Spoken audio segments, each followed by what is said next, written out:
دوستو یہ بات تو جگ ظاہر ہے کہ اتہاس میں اگر مسلم دنیا کو سب سے زیادہ نقصان کسی انسان نے پہنچایا ہے تو وہ صرف اور صرف چنگیز خان تھا۔ چنگیز خان کے بارے میں اگر یہ کہا جائے تو شاید یہ کہنا غلط نہیں ہوگا کہ چنگیز خان ہماری اس دنیا میں مسلمانوں کے لیے قدرت کا ایک قہر بن کر نازل ہوا تھا۔ چنگیز خان نام کی خطرناک آندھی کے سامنے دنیا کی بڑی بڑی سلطنتیں پل بھر کے اندر ختم ہو گئی تھیں، اور چنگیز خان کی موت کے بعد بھی اس کی نسلوں میں ہلاکو خان اور اس جیسے کئی اور ایسے شہزادے پیدا ہوئے تھے کہ جنہوں نے اپنی زندگی کا سب سے بڑا مقصد ہی یہ بنا لیا تھا کہ وہ ہماری دنیا سے مسلمانوں کو ہمیشہ ہمیشہ کے لیے ختم کر دیں گے۔ اور یقیناً دوستو، ہلاکو خان کے دور میں ایک وقت ایسا آیا بھی تھا کہ جب پوری دنیا یہ محسوس کرنے لگی تھی کہ شاید اب مسلمان اپنا کھویا ہوا مقام دوبارہ کبھی بھی حاصل نہیں کر پائیں گے، یعنی اب مسلمان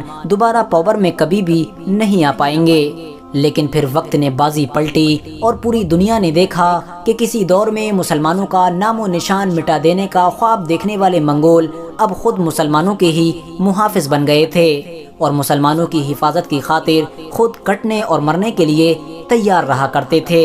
اور یہ سب کچھ ہو پایا تھا برقع خان کی وجہ سے، وہی برقع خان کہ جو چنگیز خان کی نسل میں پیدا ہونے والے ایک ایسے منگول کمانڈر تھے کہ جنہوں نے اسلام دھرم اپنا لیا تھا۔ برقع خان نہ صرف مسلمان ہونے والے پہلے منگول کمانڈر تھے بلکہ ساتھ ہی ساتھ انہی کی وجہ سے ہی ہلاکو خان نام کا وہ خطرناک طوفان بھی رک گیا تھا کہ جو بڑی تیزی کے ساتھ مسلمانوں کو ختم کرنے کے لیے ان کی طرف بڑھتا آ رہا تھا۔ دوستو، اگر آپ لوگ برقع خان کی ہسٹری کو جاننا چاہتے ہیں تو ڈسکرپشن میں موجود لنک کے ذریعے سے جان سکتے ہیں، کیونکہ ان کے اوپر آلریڈی ہمارے چینل پر ایک ویڈیو اپلوڈ ہے۔ لیکن دوستو، آج کی اس ویڈیو میں ہم آپ کو چنگیز خان کی ہی نسل میں پیدا ہونے والے ایک ایسے مسلم بادشاہ کے بارے میں بتانے والے ہیں کہ جس نے اپنی زندگی میں کارنامے تو بہت بڑے بڑے کیے، لیکن اس کے باوجود بھی اس بڑے یودھا کو اتہاس میں وہ جگہ نہ دی گئی کہ جو اس کو ملنی چاہیے تھی۔ اس بہادر یودھا کو اتہاس میں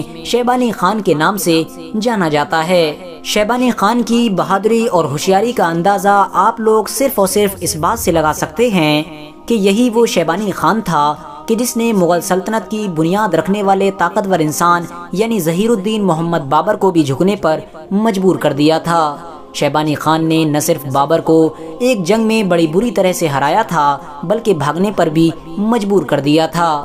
بابر جیسا طاقتور انسان اس بہادر یودھا سے پوری زندگی بدلہ لینے کی کوشش کرتا رہا لیکن ناکامیاب رہا۔ RH نیٹ ورک کے نالجبل فرینڈز، شیبانی خان کی پیدائش چنگیز خان کے سب سے بڑے بیٹے یعنی جوچی خان کی نسل میں ہوئی تھی۔ چنگیز خان کے دوسرے بیٹے جوچی خان کے ساتھ نہ تو اچھا سلوک کیا کرتے تھے اور نہ ہی اس کو اپنا بھائی سمجھا کرتے تھے، کیونکہ وہ چنگیز خان کا سگا بیٹا نہیں تھا، بلکہ جوچی خان کی پیدائش تو اس وقت ہوئی تھی کہ جب چنگیز خان کے دشمن اس کی بیوی کو قیدی بنا کر کئی مہینوں کے لیے اپنے ساتھ لے گئے تھے،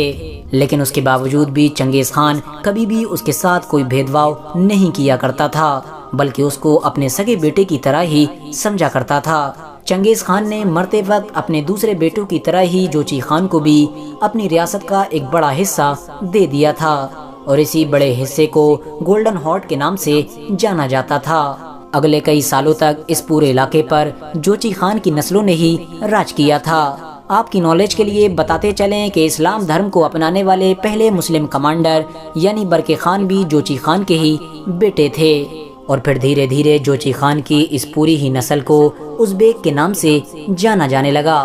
دوستو، آج کے دور میں بھی اس علاقے میں ازبیکستان نام کا ایک دیش موجود ہے، لیکن پھر اچانک سے چنگیز خان کے ہی ایک دوسرے بیٹے یعنی چغتائی خان کی نسل میں ایک بچہ پیدا ہوا، جس بچے کو آج پوری دنیا امیر تیمور کے نام سے جانتی ہے۔ امیر تیمور نے اپنی طاقت اور ہوشیاری کے بلبوتے پر دھیرے دھیرے آس پاس کے سبھی علاقوں پر قبضہ کرنا شروع کر دیا، اور پھر ایک وقت وہ آیا کہ جب گولڈن ہارٹ نام کا یہ پورا علاقہ بھی امیر تیمور کی سلطنت کے ہی انڈر میں آ گیا۔ یہ بات تو ہم سبھی لوگ بڑی اچھی طرح سے جانتے ہیں کہ امیر تیمور کی سلطنت کتنی زیادہ بڑی تھی، کیونکہ دوستو امیر تیمور کی سلطنت کا ایک کونا جہاں ایک طرف ہمارے دیش بھارت کی راجدھانی یعنی دلی سے ملا کرتا تھا تو وہیں دوسرا کونا ترکی تک پھیلا ہوا تھا، لیکن دوستو کہتے ہیں کہ ہمیشہ وقت اپنے آپ کو ضرور بدلتا ہے، اور وہی ہوا امیر تیمور کی سلطنت کے ساتھ۔ امیر تیمور کے مر جانے کے بعد جوچی خان کی اسی ازبیک نسل میں ایک بچہ پیدا ہوا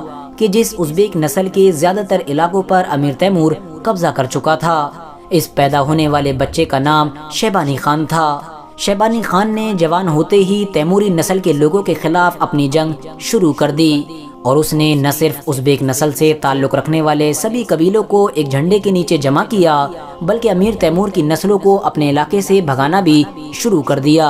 اور دھیرے دھیرے ایک وقت وہ آیا کہ جب امیر تیمور کی ساری نسلیں اس کے علاقے سے بھاگنے پر مجبور ہو گئیں۔ امیر تیمور کی ان بھاگنے والی نسلوں میں سے ہی ایک سب سے مشہور نام ظہیر الدین محمد بابر کا تھا۔ وہی ظہیر الدین محمد بابر کہ جس نے وہاں سے آنے کے بعد ہمارے دیش بھارت میں مغل سلطنت کی بنیاد رکھی، جس نے ہمارے دیش بھارت پر لگ بھگ 300 سال سے بھی زیادہ لمبے وقت تک راج کیا تھا۔ کیونکہ دوستو ہم سبھی لوگ یہ بات تو اچھی طرح سے جانتے ہیں کہ ظہیر الدین محمد بابر بھی امیر تیمور کی ہی نسل سے تھا، اسی لیے اس کو بھی ایک علاقہ اپنے باپ دادا کی طرف سے وراثت میں ملا تھا، جس کو وہ بچانے میں ناکامیاب رہا تھا۔